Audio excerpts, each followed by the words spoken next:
Abre, Senhor, os meus lábios e a minha boca anunciará o vosso louvor.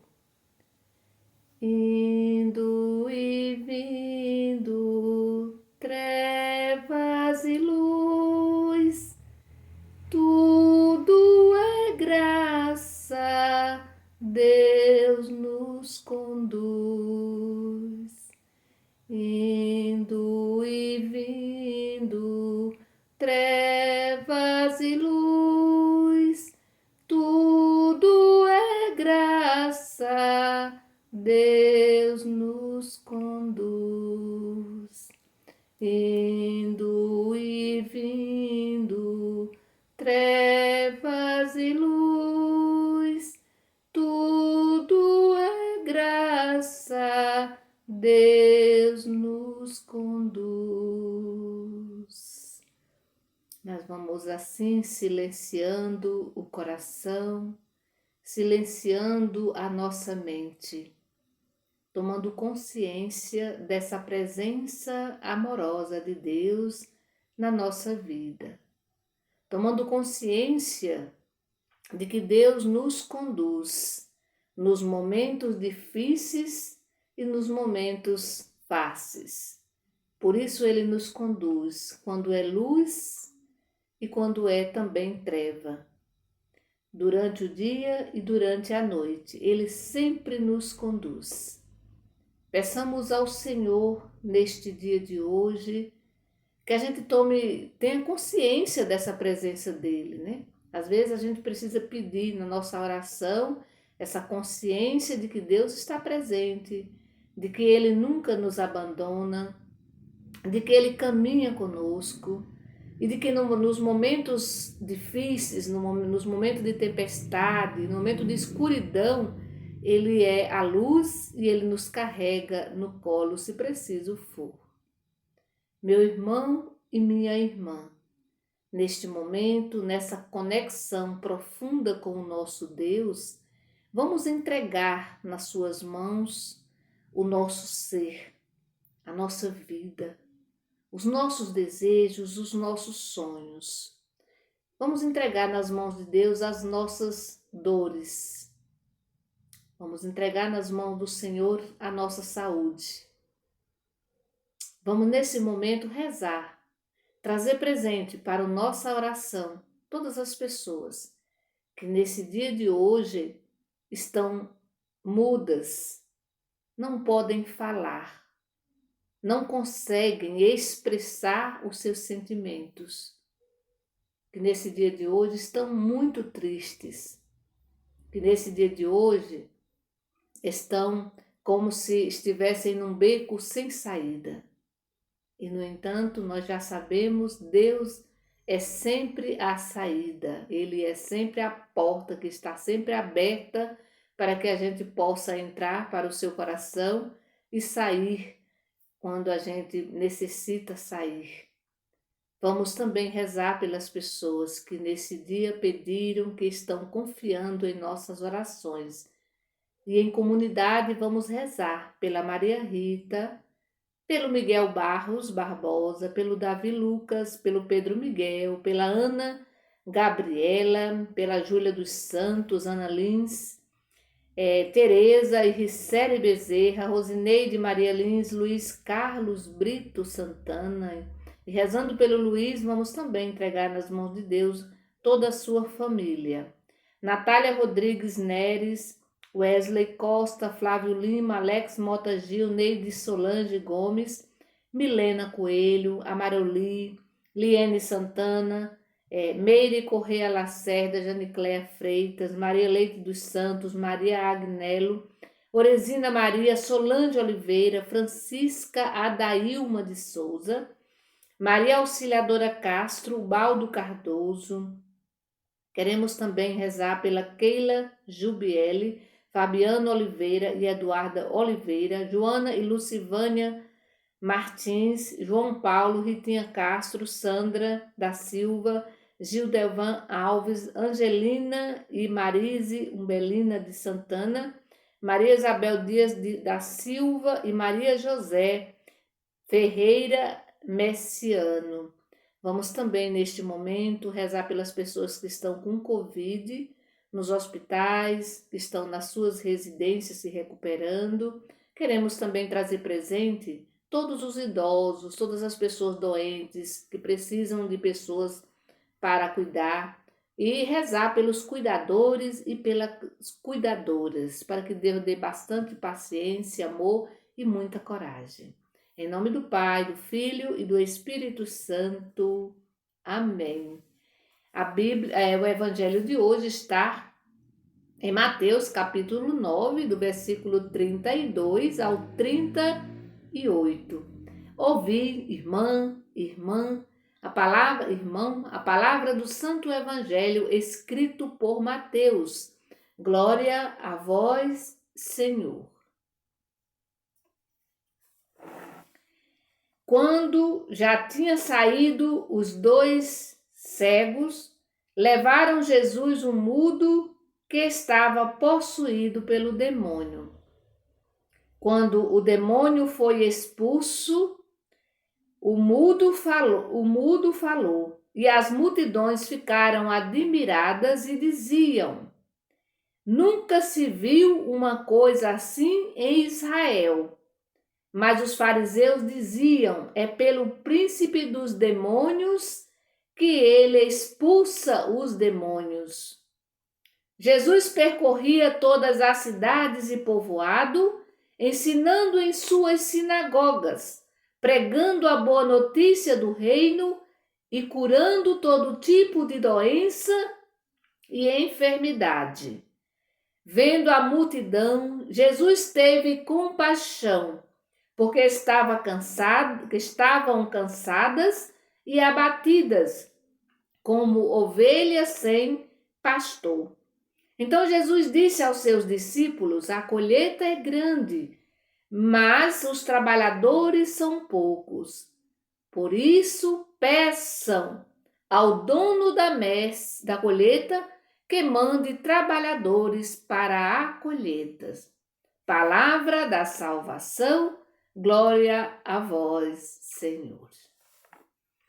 Jesus, o evangelho de hoje aparece, né? Jesus nesse movimento de ida, de volta, e na estrada, nesse caminho, Jesus vai encontrar pessoas necessitadas.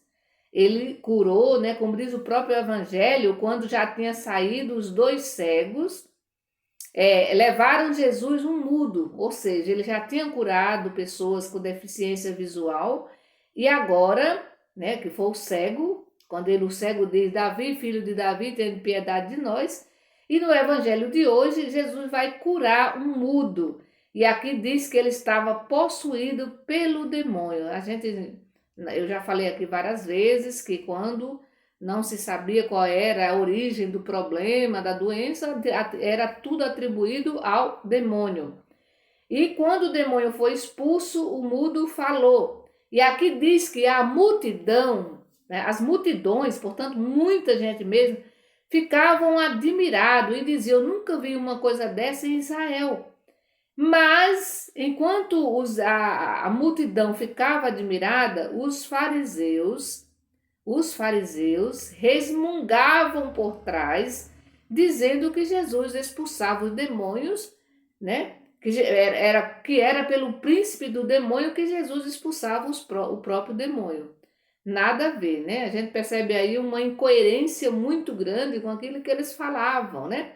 Então, enquanto tem a multidão que admira, que fica admirado, né, que gosta, tem um outro público que não aceitava Jesus pelo fato de Jesus fazer o bem. É incrível, mas o bem incomoda. Fazer o bem incomoda muita gente. Tem gente que não quer, não gosta das pessoas que fazem o bem, né?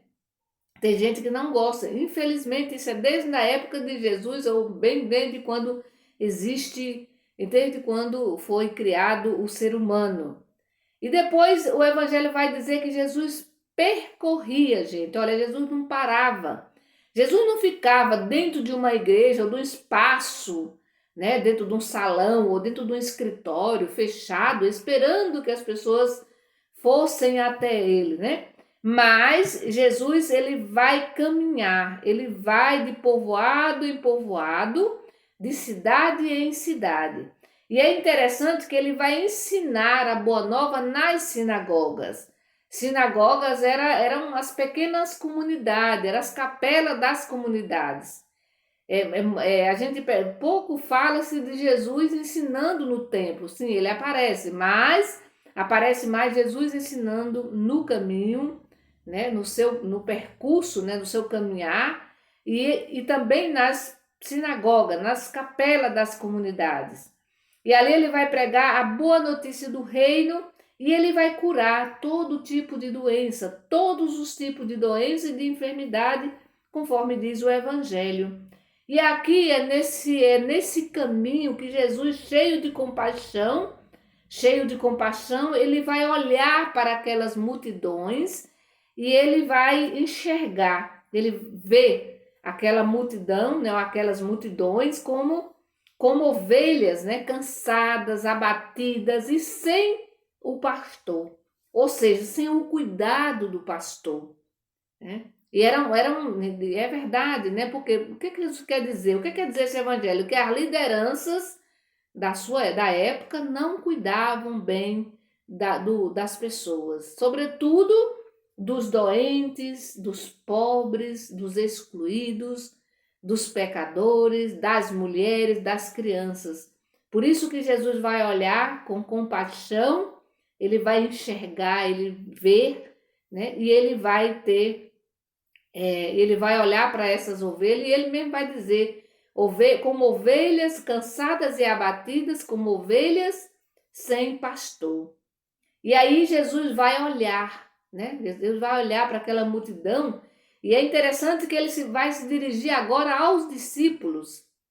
Ele vai se dirigir aos discípulos e vai dizer, olha, a colheita é grande, mas os trabalhadores são poucos. Por isso vocês têm a missão de colocar seus joelhos no chão e pedir ao dono da messe que envie trabalhadores e trabalhadoras para cuidar dessas ovelhas, dessa multidão que está cansada, que está abatida, porque não tem um pastor, porque não tem uma pastora. Hoje Jesus se dirige a nós. Se naquela época Jesus olhava e via essa grande multidão abatida, cansada, hoje nós temos muito mais pessoas, multidões de pessoas que já passam fome, necessidade mesmo, nas filas dos hospitais ou dos postos de saúde, e que se a gente olha também, a gente vai dizer a mesma coisa. Olha, parecem pessoas, né, como cansadas e abatidas, como ovelhas que não têm um pastor. Ou seja, que não tem alguém que olhe por elas, que cuide delas, das pessoas, né?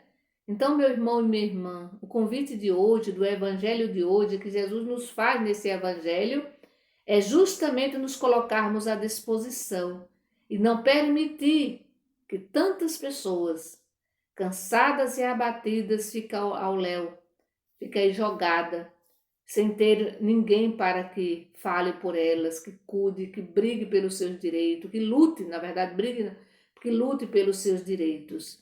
Basta a gente sair um pouquinho dos nossos, né, da nossa casa, do nosso aconchego, e a gente se dirigisse a um pouco, né? Se a gente for nos nossos hospitais, nas nossas UPAs, nos nossos postos de saúde, eu passei por essa experiência agora recentemente, né? E, meu Deus, quantas pessoas estão sofrendo naqueles hospitais. Quantas pessoas, quantas mães que dizem assim, olha, que tá ali, que não pode sair de perto do filho, da filha, e que muitas vezes não tem quem leve uma roupa, né? Não tem quem leve um prato de comida. E é muito triste. Eu fiquei lá um pouco tempo, né? Fiquei muito pouco tempo, mas eu senti na pele, né? O que é ficar num espaço que não tem não tem um preparo, não tem um ambiente propício, né, para acolher uma pessoa doente, né, para acolher as pessoas, os seus acompanhantes. Como é difícil. E aí a gente olha assim, realmente, um pessoal, uma multidão de gente, né, que está ali abatida, que está cansada e que não tem quem olhe por elas, que não tem quem cuide, certo? Não tem quem lute, né, pelos seus direitos. A gente sabe que tem direitos, todos nós temos.